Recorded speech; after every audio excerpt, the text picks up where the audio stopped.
What's up, EFD squad, and welcome back to Scout Report, where we are exploring why Neymar can still win a Ballon d'Or.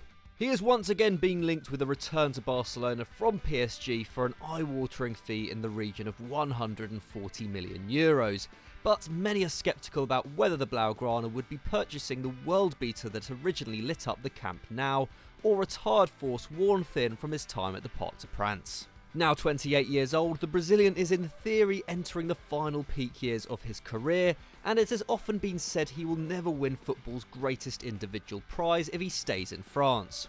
But we want to show why we think the world's most expensive player still has what it takes to lift the famous golden trophy. Let's go. The Barcelona years. In order to understand how Neymar can still win the Ballon d'Or, it's necessary to look back at his Barcelona career and understand what inspired PSG to move for him in the first place. Prior to his mega €222 million switch to Paris, Neymar was part of arguably the greatest front three in football history, alongside Luis Suarez and Lionel Messi. From when Suarez joined in 2014 to Neymar's departure in the summer of 2017, they collectively scored a ridiculous 364 goals in 450 games in all competition, a rate of 0.81 goals per game. Not only that, but they managed 173 assists between them too. Though Messi contributed the lion's share of the goals and Uruguayan ace Suarez even won the 2015-16 Pichichi Trophy thanks to 40 strikes that season, Neymar more than held his own. He managed 90 goals in that time with an additional 30 assists. And though he ranks lower for both than his esteemed colleagues, his defensive work rate was considerably higher. Often dropping into a deeper role to involve himself more in the action, in that 3-year period the 28-year-old averaged 50.3 passes per game in La Liga. For context, Andres Iniesta averaged just over 58 passes per game in the same period, and he was one of the key ball progressors in the midfield. In addition, Neymar made 1.4 tackles and interceptions per 90, with that figure often rising in the Champions League against more consistently tougher opposition. For comparison, Luis Suarez was far more attacking. In the same period, he managed just over half the number of passes per game, reflected in his tackle and interception numbers too. And while Messi's passing statistics are on par, if not better than the Brazilians in this instance, his defensive contribution is lower too, at around 1 tackle and interception per 90. It helps explain how, despite scoring and assisting far fewer than Messi during the 2015-16 season, his expected goal chain stood at 1.54 compared to the Argentines' 1.39. This means that Neymar was expected to be involved at some point in the creation of over 1.5 goals per match, something neither Messi or Suarez can boast. Furthermore, his 3 key passes per 90 was also unrivaled by his fellow South Americans. The problem for the Brazil captain is that he knew as well as anyone that those voting for their Ballon d'Or winner cared little for selflessness, with goals and assists normally being the order of play. So for all the accolades and trophies MSN won together, including that historic treble of 2014-15, while Suarez and Messi continued to outscore him on paper, his chances of getting his hands on the golden ball were limited. That fact would become even more clear when he placed third in the 2015 edition of the award, his best finish to date, behind the relentless Messi and Ronaldo. It was this train of thought that helped convince him of a move to France 2 years later, as he could become the principal goal threat in a dominant PSG side and the standout figure of Ligue 1. Injury woes. One of the main criticisms against Neymar is the idea he has underperformed or has appeared disinterested in Ligue 1.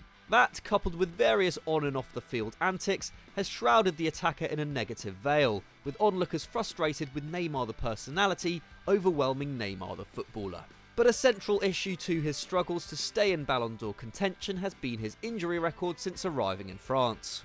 At the time of writing, he has appeared in just 52 league games out of a possible 103.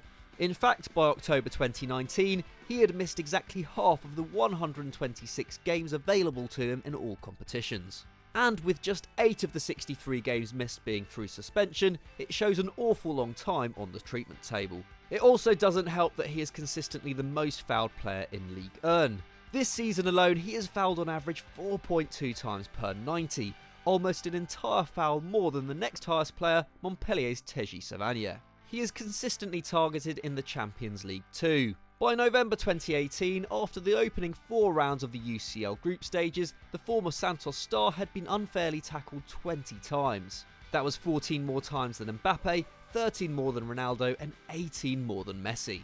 Later that year, in a tie against Red Star Belgrade, he would be fouled 8 times, a record for a single Champions League game that season. As a result, his injuries have been inevitable, and it's hard to elevate yourself to Ballon d'Or material when you're spending so much time on the sidelines.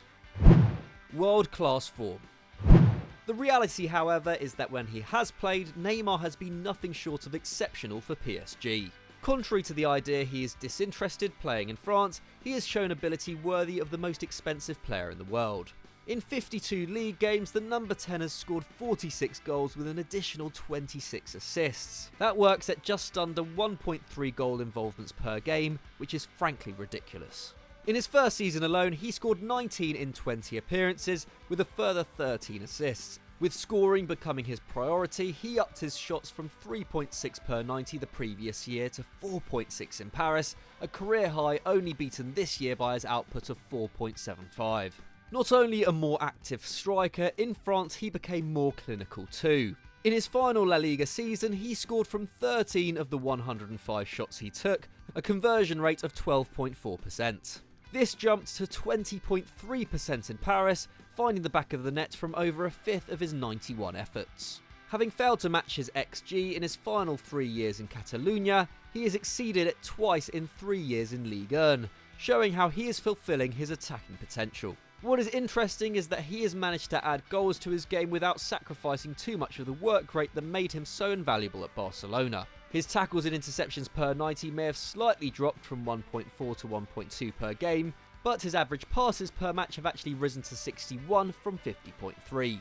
And with an all-star cast in Mbappe, Edinson Cavani and Angel Di Maria around him, his creativity has never been so good. The 2018-19 season was technically his worst for PSG, yet his returns are still exceptional. Despite making just 17 league appearances, he was still on another level compared to most of Europe's elite footballers. He attempted 5 through balls and 3.8 long passes per game, with a 37.3% and 49.6% accuracy rates respectively. In fact, he ranked behind only Lionel Messi for through balls per 90 in Europe's top 5 leagues, and 8th overall for the total attempted, all from less than 1,500 minutes of league action. His 81.9% pass accuracy on the surface may not appear particularly impressive, but when you consider the fact he makes almost 3 times as many forward passes as he does backward, with 11.5 passes in the final third and 6.1 passes in the opposition box per game, the success of his high-risk strategy is unbelievable. Champions League class. Not limiting his class to Ligue 1, Neymar has been all but unstoppable in Europe's top competition too. 14 goals and 7 assists in just 17 games is impressive in itself, but his general contribution to the team has been exceptional too. In 2018-19, he backed up coming third in the whole of France for completed dribbles per 90 by successfully attempting more dribbles than anyone else in the Champions League with 32, one more than Raheem Sterling, all despite playing 339 minutes less than the Englishman. And that wasn't even as impressive as his 2017-18 European campaign, when his dribbles per game rose to a career high 7.3. The fact his side failed to progress beyond the round of 16 in his first 2 seasons at the club, thanks to defeats to Real Madrid and Manchester United, can be attributed to the fact Neymar missed 3 out of the 4 knockout games available to him. For all the quality PSG have, in Europe he is essential to the side. This season is no exception, and he is arguably producing his best performances yet in a PSG shirt among Europe's elite. At the time of writing, he ranks first for dribbles, offensive duels won, final third passes and penalty box passes in the competition, and 6th overall for goal contributions. And with his side having finally broken their last 16 curse to overcome Borussia Dortmund, with Neymar scoring in both the home and away leg, his side could be on their way to claiming the one piece of silverware they crave above any other. Winning the Champions League this season may not be enough to lead him to a Ballon d'Or due to his reduced playing time in Ligue 1, but it would certainly be a massive step towards banishing his haters of recent years. What happens next?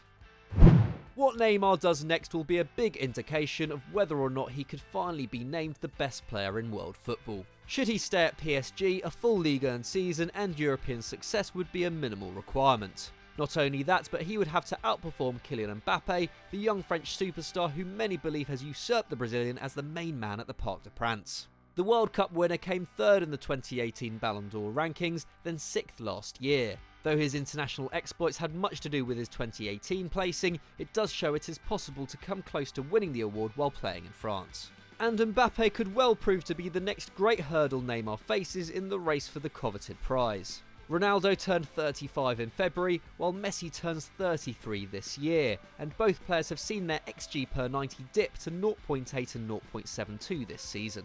This is still ridiculously good, but neither are getting any younger, and this season both Lazio's Ciro Immobile and Bayern Munich's Robert Lewandowski have surpassed them for goals scored in Europe's top 5 leagues. Should Neymar return to Barcelona, and they would be getting a world star at the peak of his powers, and one arguably more lethal than the one they sold 3 years ago. Though lengthy injuries could prove to be his undoing, the reality is that for all the antics that have made Neymar such a divisive footballer, there is hardly anyone who can compare to him on his day. We haven't even touched on his international record, but with 61 goals from 101 appearances, he is well on his way to being Brazil's record appearance maker and goal scorer. No mean feat considering the quality that has emerged from the South American nation. If injuries hadn't been such a prominent affair, there is every chance he would have claimed a Ballon d'Or by now.